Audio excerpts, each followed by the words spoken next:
¿Qué eran las emociones? ¿Cuáles eran las emociones, digamos? eh,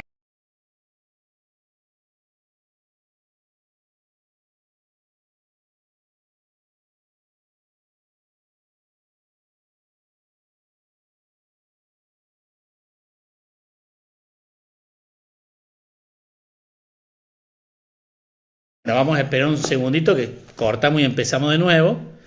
Así que,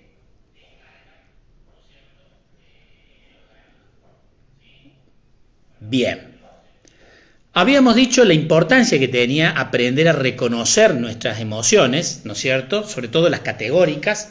Las categóricas, recuerden que son las que habíamos mencionado: enojo, tristeza, alegría, miedo, sorpresa, asco, y a veces, o para algunos autores, incluyen la vergüenza, y otros discuten el desprecio. Fíjense, ocho emociones. De todos modos, nosotros, la mayoría de los neurocientíficos coinciden en 5, pero nosotros hablamos de 8. Aprender a reconocer las 8 emociones categóricas. Las 8 emociones categóricas además las dividíamos en negativa y positiva, ¿se acuerdan? Decíamos que las negativas, que son el enojo, el desprecio, el asco, por ejemplo, o la tristeza, tienden a alejarnos. En cambio, las emociones positivas tienden a acercarnos. Nosotros, cuando sentimos una emoción positiva, nos acercamos a la fuente. En cambio, cuando sentimos miedo, nos alejamos de la fuente. Como todas las emociones negativas, nos producen un alejamiento.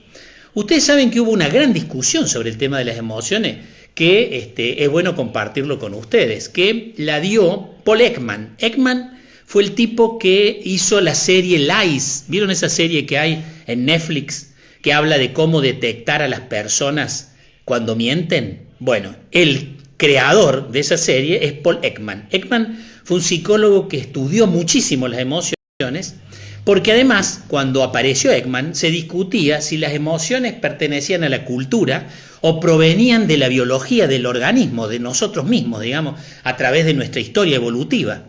Y miren qué interesante. Paul Ekman estudió prácticamente 28 civilizaciones, 2 de las cuales no tenían ningún contacto incluso con civilización alguna, que eran una civilización que se llama la tribu Fore, que están en Papúa, allá en Nueva Guinea, que además hay una anécdota interesante en esta tribu, ustedes saben que las mujeres y los niños le hacían comer el cerebro de los parientes que se morían, porque esa era la manera de sostener dentro de la tribu a las personas que se querían. Bueno, obviamente esa práctica se prohibió, pero resulta que a raíz de esa práctica se descubrió que esta tribu no tiene prácticamente una demencia, que es la de Creutzfeldt-Jackson, que se produce por unos priones que, al haber ingerido cerebro, lograron ciertos anticuerpos, o sea que no tienen demencia. Pero Paul Ekman trabajó sobre estas tribus y sobre esta civilización y descubrió, y ustedes mismos se van a dar cuenta, que las emociones son universales. No hace falta ningún idioma, digamos, para conectarnos. Yo sé cuando la persona está alegre o está triste. En el mundo, uno puede, más allá del idioma, se reconoce por varios factores. Fíjense que una emoción impacta y además se demuestra en el rostro, fundamentalmente, en la forma en que miramos, en el tono de la voz, en la forma, si estamos en la actitud, ¿sí? Imagínense internamente la descarga química que produce una emoción. Siempre toda emoción produce una descarga química. Y las emociones integran y le dan significado a ciertas cuestiones. De hecho, nos sirven para la supervivencia. De hecho, el miedo, que es la más antigua. Algunos autores dicen que el miedo aparece en la etapa intrauterina. O sea, imagínense que además de antigua evolutivamente, es casi básica en el crecimiento nuestro, desde el punto de vista que puede existir en la vida intrauterina el miedo. Porque el miedo, fundamentalmente, es un mecanismo de protección y de defensa. O sea, si no lo tuviéramos, no habría supervivencia. Es fundamental el miedo. El problema con el miedo, como el miedo se genera por una percepción externa o interna, ojo con la interna, externa o interna, o sea, yo veo una víbora y la víbora me produce temor. escucho un ruido extraño y me produce temor. Ahora, puedo interpretar el ruido a partir de una percepción interna y hace que tenga un miedo diferente al reactivo natural. De hecho, la reacción al miedo es una reacción, como les decía, psicofisiológica, que está mediada por nuestro aparato fundamental, que es el neocórtex. O sea, puede ser directa, veo algo que me genera temor y reacciono sin siquiera darme cuenta. Hay mucha gente, por ejemplo, que va a los zoológicos y te salta el bicho y vos tenés el vidrio y lo mismo te asusta, porque bueno, uno está preparado biológicamente para esa reacción, ¿sí? El tema es cuando ciertas cuestiones internas aparecen y nos generan miedo, ¿sí? Y ahí aparece algo que nosotros tenemos que tener en cuenta. Primero, recordemos que hay un proceso. El proceso tiene que ver con 4 aspectos: atención, percepción, registro en la memoria, alerta. Eso es el miedo. Un proceso de atención, percepción, registro en la memoria y alerta, que se va a repetir cada vez que aparezca algo que nos haga pensar que está amenazando o no, que nos puede generar un daño. O sea, la evitación al daño o la evitación a la amenaza nos produce ese proceso interno. Y acá viene lo interesante: cuando va a la memoria, porque esto ocurre solamente en el ser humano, en la mayoría de los animales el miedo les ayuda en la supervivencia, a nosotros también.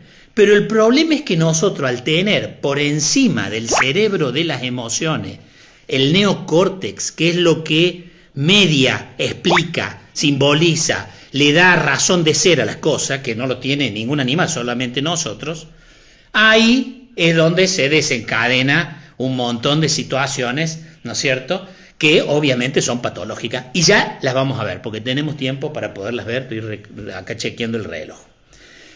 Entonces, recordemos, hay un proceso de cuatro tiempos: atención, percepción, memoria y alerta, ¿no es cierto?, y 2 caminos de activación. Un camino que es bajo. El camino bajo es el reactivo, y es el que fundamentalmente viene con nosotros, biológicamente viene con nosotros, ¿sí? Ese reactivo, por ejemplo, que se ha estudiado, vuelvo a decir, en muchas culturas, Paul Ekman lo estudiaba, por ejemplo, el miedo de la víbora, que el miedo de la víbora es ancestral, no es un miedo construido, es un miedo registrado en nuestra memoria civilizatoria, que se transmite de generación en generación y nosotros reaccionamos frente al reptil así, digamos, nunca lo hayamos visto ni nadie nos haya hablado de las víboras, ¿sí? ¿Qué ocurre con el camino alto? El camino alto significa cuando la emoción se construye desde la percepción interna, desde nosotros, desde nuestro registro, que voy ahí a lo que dice Tony, que puede producir angustia, de nuestros registros en la memoria. Ojo, porque después anda a cambiar vos la creencia, ¿no? Que las creencias se pueden cambiar, pero cuando las ponemos en duda, si nosotros nos aferramos a las creencias, no las vamos a cambiar nunca. Y la construcción por una mala gestión de esta emocionalidad a lo largo de nuestra historia hace, por ejemplo, que nosotros terminemos con patología. Guarda con eso. Recordemos que en el campo de la reacción miedo, nosotros tenemos fundamentalmente la liberación de 2 hormonas fundamentales, que son la adrenalina, ¿no es cierto?, y el cortisol, que siempre les digo del cortisol. La adrenalina y el cortisol deterioran los órganos cuando se mantiene permanentemente. ¿Se acuerdan que yo les comentaba la anécdota de la famosa liebre? Esta anécdota que tomó Vitus Droger, que es un etólogo, que dijo: ¿qué hace la liebre cuando el cazador no la ve? Porque él observaba que la liebre se agachaba en la tierra, digamos, cuando veía un movimiento o algo que era un cazador, y cuando obviamente si el cazador la apuntaba, la liebre pegaba un salto único, ¿no es cierto?, y trataba de escaparse. Pero ¿qué pasaba cuando el cazador no la veía? ¿La liebre volvía tranquila? No, tenía que hacer el mismo circuito porque necesitaba liberar la carga química que le había producido, obviamente, el terror de un tipo que la puede matar, digamos. Entonces, ese es el punto central. ¿Por qué? Porque si nosotros mantenemos la emoción miedo en forma sistemática o frente a percepciones internas que tienen que ver con nuestra historia y cada uno la podrá evaluar o la podrá analizar o la tendrá que llevar a un diván o a la consulta terapéutica, digamos, porque cuando se mantiene y se sostiene, produce cuadros patológicos. Y los cuadros patológicos son muy peligrosos para nosotros. Y digo esto porque estamos en un momento de situación que puede generar en las personas, sobre todo vulnerables, más miedo a lo que viene, miedo a lo desconocido, ¿no es cierto? Hoy me decía una compañera, ¿nos vamos a abrazar igual después que salgamos de la cuarentena? ¿Qué va a pasar con esto? Bueno, obviamente acá viene el punto central. El miedo, en su variante fisiológica, es una reacción que nos permite la supervivencia y la evitación al daño. Pero cuando se instala y se sostiene por percepciones anómalas, entre comillas, angustia es la interpretación que hacemos de la sensación que nos da, pero se llama ansiedad, la ansiedad. Todos los trastornos por ansiedad tienen una base de miedo patológico. Todos, sine qua non, ¿sí? Desde el ataque de pánico hasta el trastorno por ansiedad generalizada, todos tienen una base psicopatológica, ¿sí? Y además, las fobias, o sea, los trastornos por ansiedad y la fobia. Acá viene el punto que me gusta lo que dice Claudia, porque es positiva, gran amiga, positiva, porque esa es la visión que tenemos que tener. Si nosotros tenemos una visión pesimista, de que estamos dentro de como dice un amigo, estamos dentro de un agujero y no en un túnel. Si estamos en un túnel, hay una salida. Si estamos en un agujero, no salimos más. Si estamos en un túnel y el ser humano va a volver a demostrar su capacidad de superar cualquier adversidad, indudablemente vamos a volver a abrazarnos. Más en nuestras culturas. El otro día me hicieron un reportaje, me preguntaban, imagínense que para cambiar nuestra cultura, ¿ustedes creen que una cuarentena nos va a cambiar? ¿Que un COVID nos va a cambiar? No, las culturas se instalan durante siglos, se transmiten por siglos y siglos, digamos. Entonces, para poder modificar, nosotros somos de abrazar, porque claro, una cosa ve los japoneses, los orientales, que tienen otra cultura, o los sajones, yo me acuerdo, un amigo me contaba que a él le había impactado, y eso que era descendiente de irlandeses, le había impactado que él trabajaba con un inglés y le avisan que había muerto la madre. Dice que el inglés se sentó en el escritorio, agarró la cabeza, 2 minutos. Bueno, lo que tenemos que hacer ahora, como si no hubiera pasado nada. Nosotros, como le digo a Mariana que veo una serie ahí con los turcos, somos como los turcos. Lloramos, nos reímos fuerte, o sea, nuestra expansividad emocional forma parte de nuestra cultura. Eso no lo vamos a cambiar y gracias a Dios que no lo vamos a cambiar. Porque eso es lo que nos hace, además, afectivos. Digamos, los encuentros nuestros son imprescindibles y necesarios. Como decía otro amigo también, ojalá nosotros tuviéramos la capacidad de llevar esa gran capacidad de conexión a las tecnologías. Seríamos los mejores del mundo. Pero bueno, no. Lo que hay que tener en cuenta entonces, y el cuidado, es que el miedo es una reacción normal, pero si lo tenemos, primero cuestionarnos los miedos que nos vienen internos, ¿sí? Los miedos que nos vienen internos. Fíjense unas anécdotas que me pasaban a mí. Primero, una vez estábamos en la casa y escuchamos un ruido. Yo, que soy medio, digamos, audaz, no sé por qué, porque si yo lo pensara creo que no lo sería tanto, calcé la bata y me fui al jardín a ver qué es lo que el ruido que había. Salgo el ruido y lo veo al Marco, mi hijo mayor, que se acerca por atrás a ver qué pasaba. Y yo me quedo mirando así y de pronto aleteado el pato de la laguna. Dos aleteadas. Y algo así no estaba mal, Marco. Desapareció. O sea, una altro que la víbora reaccionó con un salto, digamos, ¿no? Ahí quizá fue una reacción psicofisiológica, indudablemente.